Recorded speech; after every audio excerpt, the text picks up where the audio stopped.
Sevillity, Sevillity, Chapter 31 of My Half Orange, a story of love in language in Seville. Every morning in front of our building, at least one brand new original work of canine art was lying in wait to catch my wedges, those are my sons, and me off guard. When the wedges were tiny, we would never leave the apartment without a plentiful supply of wet wipes, as much for accidents involving our shoe bottoms and the stroller wheels as for those involving my wedges' rear ends. My friend Gabriel and his wife Kelly, who lived in a much cleaner part of Seville, were nonetheless so impressed by the exhibition of canine creations that once back home they would point to the New York variety and exclaim, "Look, it's a Seville." To grate on boosterish civilians, I sometimes joke that the tourist office should print a postcard of its most ubiquitous and stalwart monument with the slogan, "Pisa Sevilla," step foot in Seville. Yet, a lesson festered beneath this filth. One morning, in the park, while pushing the wedges on the swings, I saw a guy looking the other way while his dog squatted in the center of the walking path. The dog finished his business and began sniffing around as the owner ignored the output, bending down to pick up something else. In Seville, civic-mindedness is equivalent to meddling in government affairs. Pick a piece of litter up from the ground and people peg you as some kind of anal apparatchik. Even so, the man stood peering over his shoulder as if scanning the scene for witnesses. Our eyes met, and I shook my head in disgust. Sometimes instant chemistry springs up between people, chemistry for conflict.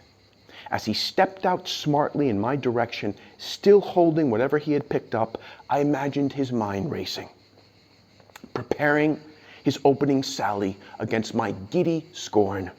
He was way wrong if he thought he could put me in my place on this one. Even before settling down in Madre de Dios, that's my neighborhood, I had been planning my defense of the public thoroughfare. Finally, with this hothead, this repeat offender, I would be able to lock horns and peel his bluster like one of those prickly pears that summer folk came into Seville to sell on street corners during the summer. Just think, I would tell him, 1 turd a day, every day, in this park for the entire length of your dog's life. As long as your dog runs free here, my kids can't because of what they'll bring home on the bottoms of their shoes. But when my adversary looked up from his headlong approach, he was beaming and extending his arms as if I were the priest and he the communicant. Behold, in his unfolded hands, a sparrow chick. "For your boys," he said, "so they can entertain themselves for a bit." He squatted down before the wedges, holding out the baby bird so they could touch it, then gave us a quick course on how to care for it. He went so far as to pick through the nearest garbage can for something we could carry the chick home in. He found a discarded Burger King bag, pulled out a still intact Whopper box, and filled it with grass, leaves, and twigs. When the chick was snugly installed in this makeshift nest, the man said, "Cuídalo bien, chicos." Take good care of it, boys, and then walked off. To me, that local character embodies what I will call civility. He might not move a muscle to spare you unpleasantness, but he'll go out of his way to give you a treat. A give and take of apathy and generosity. That's his MO. Another way of putting it might be that he's a dove of peace capable of showering guano on your head. Thanks to him, I went instantly from seeing myself as Dirty Harry to seeing him as St. Francis of Assisi. In general, that's how it is when casting judgments on civilians, or perhaps on anyone. Just when you think you have them sized up, something happens to make you completely reconsider your stance. In my adoptive city, where I've lived for 19 years, the curtain never drops and the show can be relentless. A man shamelessly beating his dog for stopping to sniff in a crosswalk. Half a dozen school kids facing off in a free-for-all orange fight in front of a pavement cafe while their parents sip cocktails inside, willfully unaware. a garishly dressed, strung-out streetwalker pumping euros into a bar's slot machine, trying to wind down after the nightly grind while she's surrounded by families eating churros after church. Yet the show has a flip side that's pure serendipity. Two tipsy gypsies, with their guitars and tobacco-ravaged voices, converting the back of a public bus into a makeshift tableau. A dozen nuns, heads bent, moving like a peloton of race walkers across Plaza de la Encarnacion. A street hawker, shouting as I pass with wedge 1, that's my firstborn, on my shoulders, clean trade, sewing machine for a green-eyed little boy.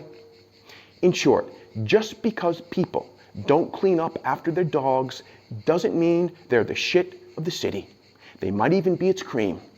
A good way to define civility might be when people's virtues catch you so completely off guard that their defects seem insignificant.